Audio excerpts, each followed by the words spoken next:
Hi there, I'm Chanel Call, and this is The Uplift. We have another great cast of characters. The celebrated mailman who gave it his all on his route and every day of his life. An Atlanta business owner with a mission far bigger than her toy store. How she's making a difference that was recognized by the Obama Foundation. A tiny Girl Scout whose dream of joining a troop was nearly dashed. Now she's one of the best-known scouts in the country. Her inspiring story coming up. Plus, we continue our series USA to Z. This week's story begins with an E. Do you know what the topic might be? And the entrepreneur who's bringing women together. You may have some of her products at home. See how she took her wedding dress and started a movement. All of that and more heartwarming news. You're watching The Uplift. Welcome to The Uplift, the show that lifts you up for at least the next 30 minutes. We start with that old saying about mail carriers. Neither snow, nor rain, nor heat, nor gloom of the night. For one mailman in Demorest, New Jersey, that slogan doesn't just apply to work. He goes above and beyond for his community all the time. Here's Steve Hartman with his story. Folks in Demorest, New Jersey packed into a local restaurant recently. All of them wanting a picture, or better yet, a hug, from Joe DiTore. Take care of yourself. Because for the past 33 years, Joe has really delivered for the people in this community. I mean, he has really delivered. But now Joe the mailman is retiring, and oh, how he will be missed. Joe knows about when I've had medical issues. He knows if I've left my garage door open at the wrong time. If he sees something wrong, he'll call you, text you. I would seriously list him as an emergency contact. Before becoming a mailman in 1992, Joe owned a small business, painting houses. And although he loved helping people, he hated charging them. So he found a job where he could still be the person he wanted to be, just for free. I always tell people I'm around if you need me. People need like help with a little errand? If it's in town, yeah, I mean. But beyond being a helpful hand and watchful eye, Joe has been a real source of comfort for many in Demorest, like Erin Kitsey. When Erin's beloved dog Cooper died, she told Joe first, and then he gifted her this bracelet with her dog's name on it. I love my dad, but like if I honestly sort of like see him like a father figure. Layla, what's up, puppy? And for all those years of seemingly small acts of kindness. Oh, I'm gonna miss you so much. I'm gonna miss you I think too. Layla's gonna miss you.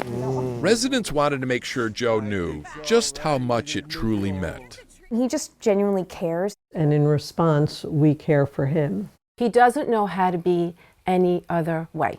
I hope that I can come by and check in on everybody occasionally. So you're still gonna do the route basically and Oh visit my people. God, I'm not, I have to, I can't just say goodbye. Just won't have the mail with you. Exactly, Because when you care that deeply, people often respond in kind. They say you get back what you give, but in my case, I received it tenfold. I will miss you. What did Beckett say? Handle with care, a motto for packages and people. Steve Hartman, on the road in Demorest, New Jersey. Coming up, we celebrate Black History Month with a modern-day trailblazer. How she's using her Atlanta shop to do more than sell toys to kids. Plus, we continue to celebrate USA to Z. This week's topic starts with an E. Any guesses? Nate Burleson will have the answer coming up.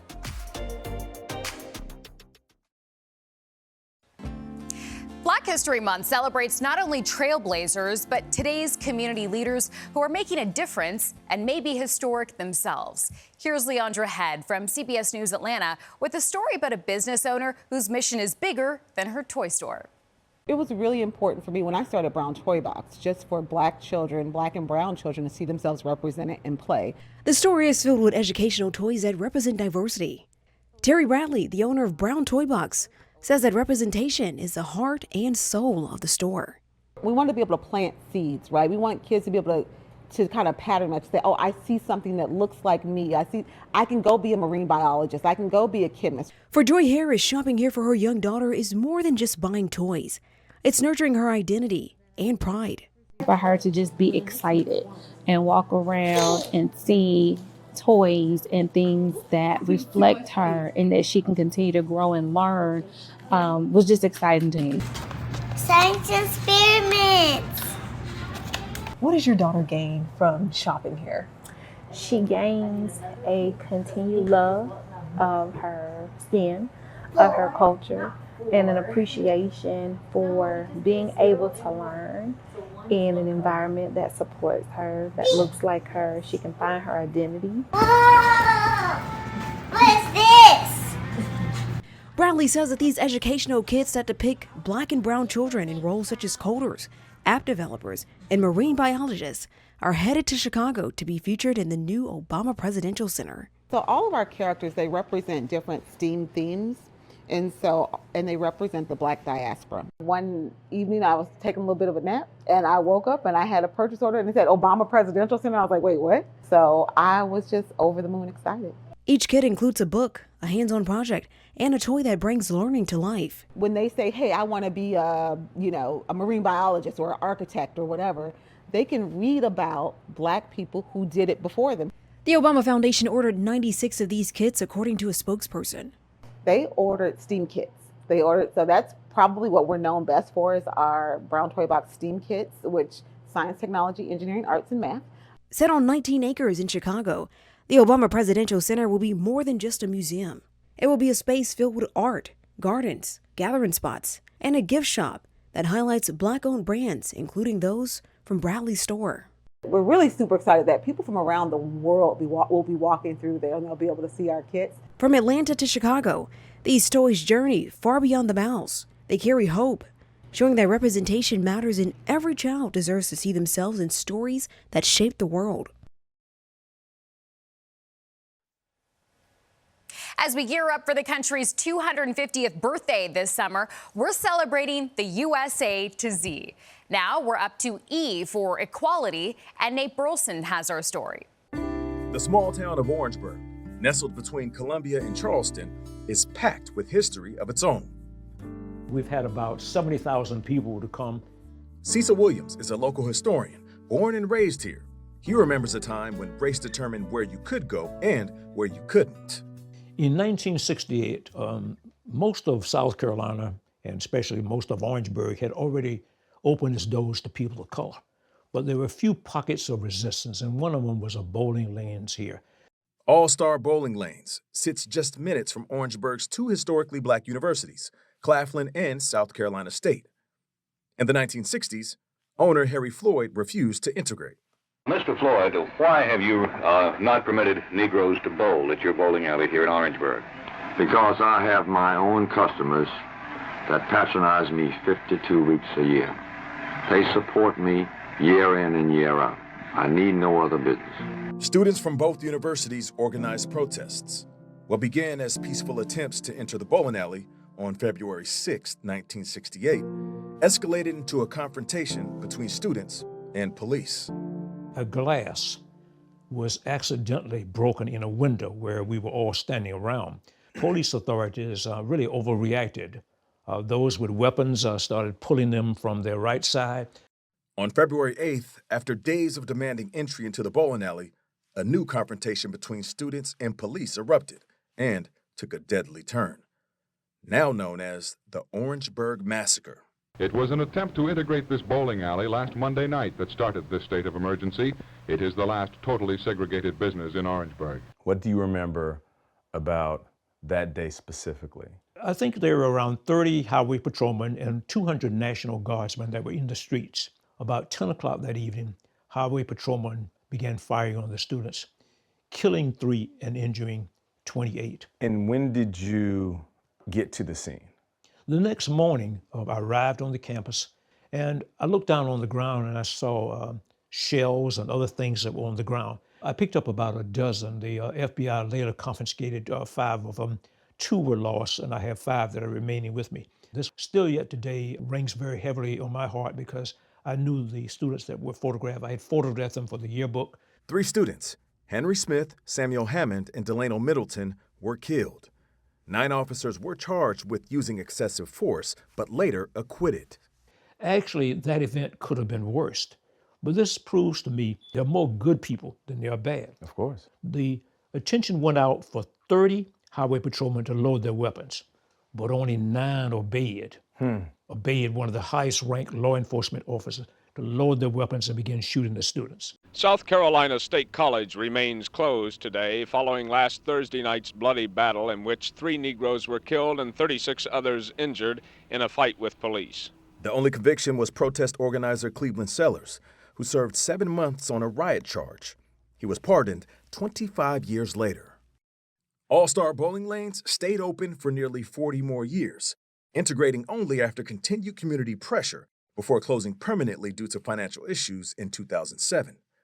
Now, new owner Ellen Zuscholz is leading efforts to restore the historic site with nonprofit and federal support. This is the future for this city, and it's going to be a place of history and remembrance, but it's also going to be a place to have a really good time and for the community to come together. Right. And I believe that this is the key to reconciliation. Michael Butler is the mayor of Orangeburg and a resident of the city for more than 4 decades. What is your response to people who may say, you know what, we understand that preserving history can be helpful, but at the same time, how about we just leave it alone? You can't move forward until you get healed or you're able to deal with the pain of the past. So we have to find a common ground to move forward. This history must be told. You can't just chuck it neatly under a rug and forget about it. Of course. History is something like freedom. You have to work at it. It doesn't come free. Freedom is not free. It has to be earned. And generation after generation, sometimes we have to kind of tweak it again. Coming up, how a 6-year-old turned away by a Girl Scout troop ended up breaking a record for selling cookies. Her name is Pim, and she now melted the hearts of fans across the country. You don't want to miss this. Stay tuned. We're back after this.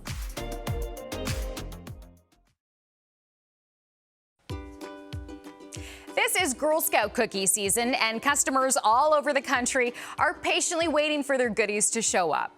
One young girl from Pittsburgh has her work cut out for her. She broke the record for most boxes sold this season, and it wasn't easy to get there. Josh Taylor has the inspiring story of Pim Neal.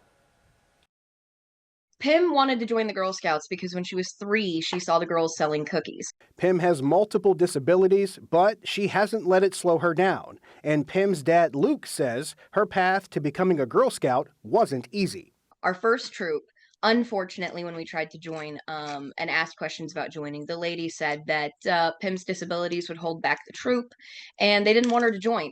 So we asked again at another booth, and so they didn't want little girls in their troop because little girls don't show up and help. But they eventually found the perfect troop in the area. So we live in the city of Pittsburgh, and we have to travel to the Baldwin-Whitehall area, which we're completely fine with. The troop is a great fit for Pim. And when Pim's first cookie season came around in January, she hit the ground running. And then by that first Friday, we had 819 boxes already. Our service unit manager said to us, 819 boxes is probably about her cap until she booths. And I've never seen a daisy, let alone a first-year daisy, sell more than 700 to 1,000 boxes. Challenge accepted. And then there was that single day that everything changed. Hi, my name is Pim. Do you want to buy some Girl Scout cookies? I'd love to buy some Girl Scout cookies. Did I hear that you sold a lot of cookies yesterday in one day? Yes. 20,000 boxes sold in 24 hours, all thanks to one video on TikTok. People on TikTok rallied. They loved her. They adored her. They supported her. And it has been so incredible. And Pim isn't slowing down anytime soon. We are over the moon about her progress, who we are able to support. Yes, we are over the moon. It means we're very happy. And Luke says that's the main goal, to create joy. Coming up, how one very well-known entrepreneur started a movement of kindness, sharing, and womanhood based on a single dress.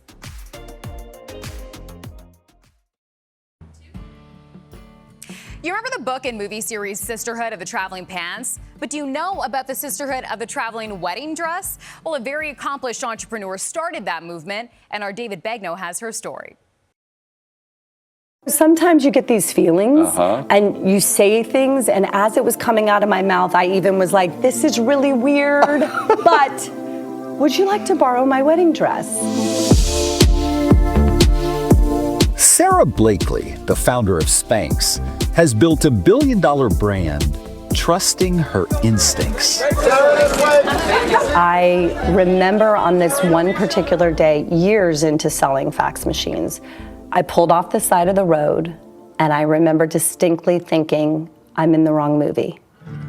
Call the director, call the producer, cut, this is not my life. And it was 2 years later that I cut the feed out of control top pantyhose to wear white pants to a party because I wanted to look smooth and not have panty lines. And so the second I did that, I thought, I don't know if this is my idea, but I'm gonna try to make it. That's just who Sarah is. So this next story won't come as a surprise. I went for a hike, and there was a bunch of people on the hike that I had never met before. And I struck up a conversation with this one woman, her name was Natalie, and at one point she said, well, I'm engaged, I just got engaged and I'm gonna be getting married. And David, in that moment, I don't know why, I said, oh, well, you should wear my wedding dress. I totally didn't know what to say, and I said, you know, that I was kind of set on dress shopping with my mom, which I was. And I didn't hear from her for almost a year. And then one day, I checked my inbox. I get an email from Natalie. I got my dress back from the alterations, and they've messed up my dress, and my wedding is in a few days. Can I take you up on your offer? The dress was overnighted to her. And they're buttoning up the back, and as it's like coming, it just, and you look up afterwards, there's this moment of how, like, oh my God, how does this fit so perfectly? When you saw it on her in a photo, what'd you think? I cried because it looked like it was made for her. And I just remember thinking, that's really cool. That kick-started a chain of events over the next decade. I turned to my team and said, let's put it on my Instagram, and the Sisterhood of the Traveling Wedding Dress started. LaJawn Thomas joined that sisterhood in 2020 after the store she bought her dress from shut down during the pandemic. On your count. 13 brides have worn the same dress. It was clean, repaired, passed along, and has never been altered. What started as a spontaneous offer has ended up bringing strangers together.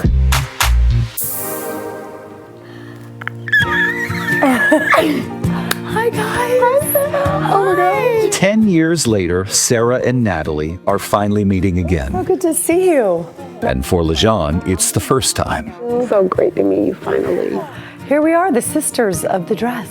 I just love that we all have this connection. Yes. I love that we are a part of a story that makes people feel good, but also sparks a thought for them on honoring that voice, that inner voice, whatever that is, but also maybe gives them a spark to loan out their dress. Yeah, that's actually what I did. So when I got my dress back, I donated it back to the store so that other brides could wear it if they need it. You did? Mm-hmm. It's still there. Oh, wow. Yeah. Oh, that's so cool. I didn't know that. Yeah, I sure did. Oh my gosh. Pay it forward. Yeah. I feel like philanthropy or giving back or making a difference in people's lives can happen in really small ways.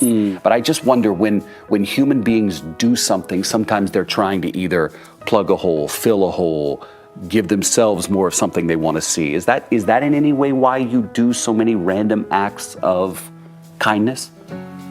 Have you thought about that? I think that stems from like seeing my mom and my grandmother's lack of options and having that kind of quiet pain growing up, feeling that for them and thinking about like how I could just help women and support women.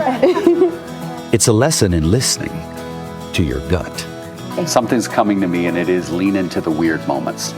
lean into what feels weird. Totally. Like just lean into it. What do you have to lose? Yeah. You got nothing to lose. Yeah. This is what I would love everyone to know. The weird stuff and the things that feel embarrassing, they make the best stories. Amen. And that's how you truly connect with other people.